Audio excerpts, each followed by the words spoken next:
10. 보드카와 평균 수명. 이렇게 서유럽과 미국에선 증류주 산업이 건강하게 자리 잡았는데요. 동유럽권은 어떨까요?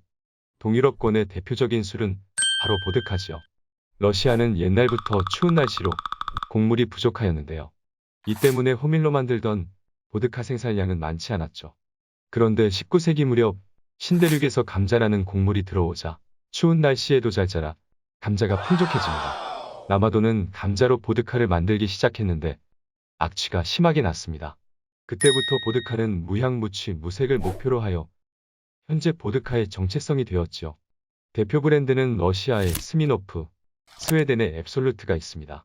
그런데 저렴한 감자로 보드카를 만들자 알코올 중독 문제가 심각해졌습니다. 러시아의 마지막 왕조 로마노프도 이에 금주령을 내립니다.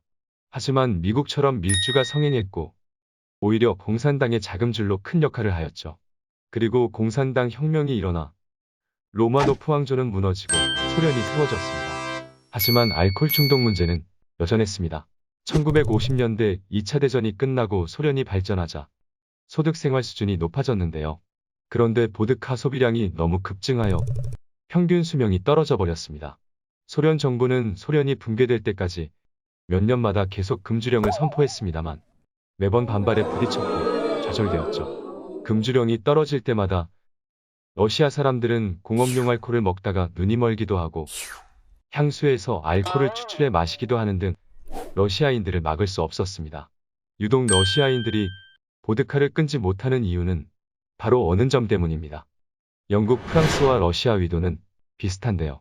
영국, 프랑스는 대서양 난류가 흘러 위도에 비해 따뜻합니다만 러시아는 대륙성 기후로 훨씬 더 추웠고 겨울에 웬만한 액체는 모두 얼어버리지요.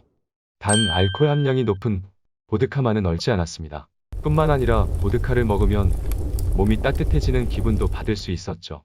이런 러시아인들에게 금주령은 먹히지 않았습니다. 현재 소련이 붕괴된 러시아에서도 여전히 평균 수명이 낮은데요. 러시아의 젊은 남성 사망자들 중 3명의 1명은 알코올 중독이죠. 그리고 러시아 남성의 수명은 196개국 중 152에 해당하며 이는 아프리카와 아시아의 최빈국 남성들의 수명과 크게 차이나지 않지요. 11. 일본의 위스키와 장인정신. 현재 일본의 위스키는 스코틀랜드 위스키만큼의 좋은 평가를 받고 있습니다. 일본인들은 메이지 유신 때 유럽에 가서 많은 걸 배워왔는데요. 그중 타케츠루는 스코틀랜드에서 위스키를 배워왔습니다. 타케츠루는 토리 신지로라는 자본가의 투자를 받아 본격적으로 위스키를 만드는데요. 그것이 바로 산토리입니다. 위스키에 레몬과 탄산수를 넣어 마시는 하이볼로 국내에서 크게 유행했었죠. 그리고 토리 신지로는 타케츠루에게 공장 증류기 등 모든 지원을 해주었고 타케츠루는 스코틀랜드의 맛을 재현하기 위해 밤낮으로 연구했죠. 그런데 위스키라는 특성에서 문제가 생깁니다. 스카치 위스키들은 최소 12년은 숙성된 몰트들로 블렌딩을 해야 제맛이 나는데요. 이에 투자자였던 토리 신지로는 최대한 위스키를 빨리 출시해 주기로 했고 타케츠루는 12년산 위스키는 위스키가 아니라며 서로 갈등을 하였죠. 그러다 결국엔 경영자인 토리 신지로의 말에 따라 12년산짜리 위스키가 출하되었습니다. 그런데 싸구려 위스키가 판치는 시장에서 손쉽게 시장을 장악해버렸죠. 하지만 타케츠루는 이런 상황을 참을 수가 없었고 결국 회사를 박차고 나옵니다. 그리고 타케츠루가 자신의 위스키를 만들기 위해 세운 회사가 니카 위스키입니다. 국내에서 니카 위스키는 유명하지 않은데요. 이 편에서 나온 피트향을 많이 사용하여 대중적인 맛이 아니었기 때문입니다. 타케츠루가 산토리와 결별한 또 다른 이유이기도 하죠. 하지만 니카 위스키는 위스키 매니아들에게 많은 찬사를 받고 있습니다. 다국적 스카치 위스키 회사들은 대중적인 맛을 위해 향긋하고 부드러운 블렌딩에 집중하고 있는데 니카 위스키는 피트향을 아끼지 않고 사용하여 스카치 위스키보다 더 전통적으로 만들고 있다고 말이죠. 하지만 장인이 만드는 술과 회사의 경영은 또 다른 문제였습니다.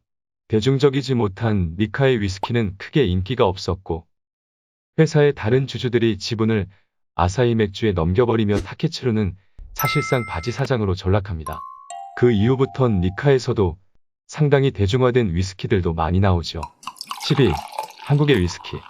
한국의 전통 증류주인 소주는 이미 다뤘고, 이번엔 한국의 위스키에 대해 다루겠습니다. 한국의 첫 위스키라고 하면 아마 도라지 위스키를 떠올릴 것입니다. 산토리 위스키의 창시자 토리 신지로의 이름을 딴 도리스 위스키가 미군을 통해 들어왔는데요. 이 맛에 많은 사람들이 매료되었고, 국내에서 같은 이름의 도리스 위스키가 출시됩니다. 하지만 도수를 높인 소주에 위스키 색깔의 색소를 입힌 정체불명의 술이었죠. 그러다 외색 논란의 상표를 도라지 위스키로 바꿉니다. 엄밀히 말하면 위스키가 아닌 가짜 양주입니다만 꽤나 흥행을 했었습니다. 본격적인 한국의 위스키 이야기는 청주를 만들던 백화양주에서 시작합니다. 산업화 시대 때 쌀 가격 안정화를 위해 양곡관리법이 도입되자 쌀로 청주를 만들던 백화양주는 큰 위기에 봉착했습니다. 그래서 정부에 양주를 수입해서 팔 수 있게 해달라고 요청하죠. 이때 같이 허가를 받은 럼을 희석시킨 캡틴 큐, 브랜디를 희석시킨 나폴레옹 같은 술들도 등장하죠. 하지만 양주 시장을 석권한 건 위스키를 희석시킨 백화양주의 베리나인 골드였죠. 양주 시장이 점차 커지자 소주의 진로, 맥주의 두산호비가 본격적으로 양주 시장을 공략하기 시작합니다. 그리고 88올림픽을 앞둔 시점에서 해외에 자랑할 만한 명품 위스키를 만들라는 정부의 지시가 내려옵니다. 백화양주는 베리나인 골드에다가 킹만 붙인 베리나인 골드킹, 진로는 VIP, 오비는 패스포트를 내놓습니다. 그리고 결과는 패스포트의 승리였죠. 진로는 VIP가 실패해도 엄청난 소주 판매량으로 버틸 수 있었지만 백화양조는 이에 회사가 도산하고 패스포트를 만든 오비에 흡수됩니다. 하지만 오비 밑에서 백화양조의 혼은 사라지지 않았죠. 백화양조의 주력 청주는 현재 청아라는 이름으로 소주를 힘들어하는 여성들에게 사랑받고 있고, 젊은 사람들도 한 번쯤 들어본 양주 이름 썸씽 스페셜도 태어났으니 말이죠. 썸씽 스페셜과 패스포트는 국산 양주를 주름잡게 됩니다. 이후 진로와 두산은 수백억을 투자한 위스키 증류소를 만들었는데요. 안타깝게도 스코틀랜드보다 훨씬 더운 한국은 천사의 몫이라 부르는 위스키 증발량이 너무 많았고 경제성 문제로 사실상 철회됩니다. 차라리 더 좋은 원액을 수입하여 블렌딩에 집중을 하기로 합니다. 최소 12년 숙성된 싱글몰트들로 배합한 진로의 임페리얼과 두산의 윈저가 등장하지요. 하지만 진로는 IMF로 무너졌고 두산은 낙동 강페놀 사건으로 주류 사업에서 손을 뗍니다.